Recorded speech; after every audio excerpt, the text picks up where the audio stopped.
जून वो बस एक वीडियो गेम खेल रहा था जब कुछ ऐसा हुआ जो उसने कभी सोचा भी नहीं था। उसके लाइव स्ट्रीम में सब लोग एक ही मैसेज बार बार भेज रहे थे, भागो, अभी निकल जाओ। पहले तो उसे लगा कि ये उसके फैंस की कोई मस्ती है, लेकिन फिर उसके फोन पर नेशनल डिजास्टर एजेंसी से इमरजेंसी अलर्ट आ गया और तभी बाहर एक जोरदार धमाका हुआ।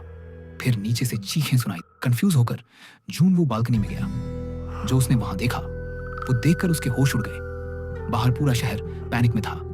लोग बिल्डिंग से चीखते हुए भाग रहे थे। फायर ट्रक बेकाबू होकर क्रैश हो गया और फिर उसने देखा एक आदमी किसी दूसरे इंसान को काट रहा है। जून वो डर के मारे जम गया। उसे कुछ समझ नहीं आ रहा था। उसी वक्त एक औरत अपनी बेटी को बचाने भागी। हाथ में किचन नाइफ थी, लेकिन जैसे ही वो उसके पास पहुंची उसकी अपनी बेटी ही उस पर झपट पड़ी और उसे काटने लगी जैसे कोई जानवर हो। जून वो ये सब देखता रह गया सदमे में। और फिर ठक ठक ठक उसके दरवाजे पर जोर की नॉकिंग हुई। उसने पीप होल से देखा, सब नॉर्मल लग रहा था। क्यूरियस होकर उसने दरवाजा खोला। तभी एक आदमी अंदर घुसा। जून वो पीछे हट गया। ये उसका पड़ोसी सांगचुल था। वैसे तो उनसे ज्यादा जान पहचान नहीं थी, इसलिए जून वो का पहला रिएक्शन था कि उसे बाहर निकाल दे, पर सांगचुल मिन्नतें करने लगा। भाई बाथरूम यूज कर लूं?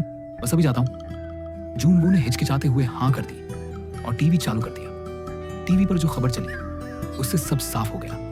एक रहस्यमय वायरस पूरे शहर में फैल रहा था जो लोगों को ज़ॉम्बी जैसा बना देता था और जिसे भी ये ज़ॉम्बी काटते वो भी इन्फेक्टेड हो जाता। जून वो घबरा गया। उसे याद आया कि सांगचुल के कपड़ों पर खून था। डर के मारे वो किचन में गया और चाकू उठा लिया। सांगचुल बाथरूम से निकला और जून वो ने चिल्लाते हुए बोला, बाहर निकलो। सांगचुल कहने लगा, मैं ठीक हूं। लेकिन तभी उसकी आंखें लाल हो गई, खून से भरी हुई, और वो जून वो की तरफ दौड़ा। जून वो ने पूरी ताकत लगाकर उसे अपार्टमेंट से बाहर धक्का दे दिया और दरवाजा बंद कर दिया। लेकिन जो आवाज उसने की थी उसने किसी और को भी खींच लिया। बाहर वही बड़ा ज़ॉम्बी आया और सांगचुल को वहीं दबोच लिया। जून वो सांस रोके खड़ा रहा, हिल तक नहीं रहा। जैसे ही ज़ॉम्बी वहां से गया, जून वो ने जल्दी से फ्रिज को घसीटकर दरवाजे पर अटका दिया। उसने मम्मी पापा को कॉल करने की कोशिश की, लेकिन कोई जवाब नहीं आया। थोड़ी देर बाद माँ का मैसेज आया, हम अभी ठीक हैं, घर के अंदर ही रहो और रेस्क्यू का इंतजार करो। रात में उसने देखा कि उसके पास खाने का बहुत थोड़ा सामान था। पहले उसने उसे 7 हिस्सों में बांटा, फिर सोचा कि शायद 9 दिन निकलने पड़े। अगले दिन उसे ऑनलाइन बहुत सारे ऐसे लोग दिखे जो मदद की गुहार लगा रहे थे। जून वो ने भी एक वीडियो रिकॉर्ड किया और उसे लगा कि कोई सुन नहीं रहा। उसकी निगाहें ड्रोन पर पड़ी और एक आइडिया आया। उसने फोन ड्रोन पर बांधा और बाहर भेज दिया, और जो कैमरे में दिखा वो डरावना था। पूरा इलाका ज़ॉम्बीज़ से भरा पड़ा था, कोई जिंदा इंसान नहीं दिखा। फिर उसने गेम खेलने की कोशिश की, लेकिन सर्वर डाउन था। ज़ॉम्बीज़ अब इंटरनेट भी खराब कर रहे थे। रात को करीब 2:30 बजे अजीब सी आवाजें आईं। नीचे एक फीमेल कॉप ज़ॉम्बीज़ से लड़ रही थी, अकेली। उसके पास गोलियां खत्म हो गईं और ज़ॉम्बीज़ ने उस पर हमला कर दिया। वो खुद को मारने लगी, लेकिन फिर रुक गई। ज़ॉम्बीज़ ने उसे खींचकर अंधेरे पार्किंग में ले गए। जून वू से ये सब देखा नहीं गया। उसने चिल्ला दिया, पर तब तक बहुत देर हो चुकी थी। उसके चिल्लाने की आवाज से बड़ा ज़ॉम्बी वापस आ गया, वही जिसने सांगचुल को मारा था। जून वू ने खुद को बालकनी से नीचे लटका दिया। ज़ॉम्बी ने सीधा दौड़ लगाई और बिल्डिंग से नीचे गिर गया। बच तो गया, लेकिन नीचे देखा वो बहादुर पुलिस वाली अब खुद ज़ॉम्बी बन चुकी थी।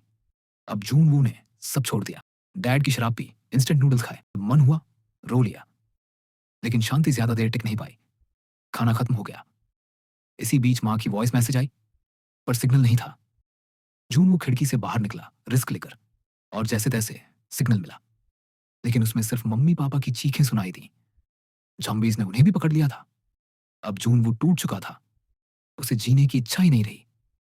उसने बैट उठाया और दरवाजा खोलकर ज़ॉम्बीज़ पर टूट पड़ा। जानबूझकर शोर किया।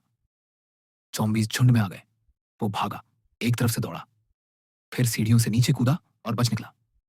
वापस घर पहुंचा तो एक ज़ॉम्बी पीछा कर रहा था, लेकिन वो अंधा था, उसे दिखा नहीं। जून वो दरवाजा बंद कर दिया। रात में एक लाल लाइट उसके कमरे में आई। सामने वाली बिल्डिंग में एक लड़की खड़ी थी। वो बोली, बेवकूफ।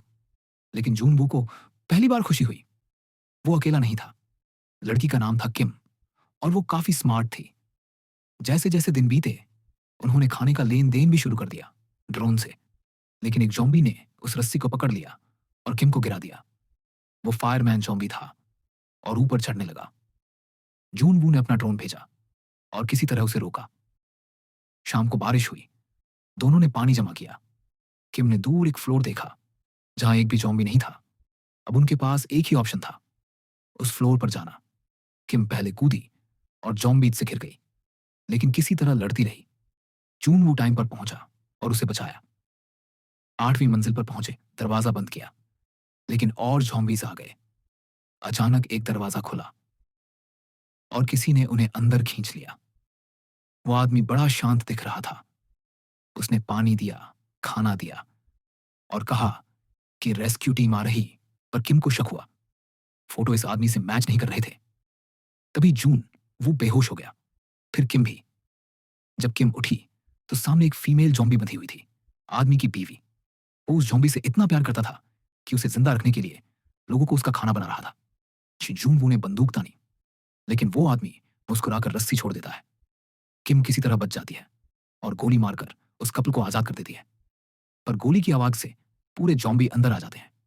तभी एक हेलीकॉप्टर आता है और गोलियां चलाकर उन्हें बचाता है। अंत में रेडियो टावर भी ऑन हो जाता है और लोग फिर से एसओएस भेजते हैं, क्योंकि जब तक तुम जिंदा हो, उम्मीद कभी खत्म नहीं होती।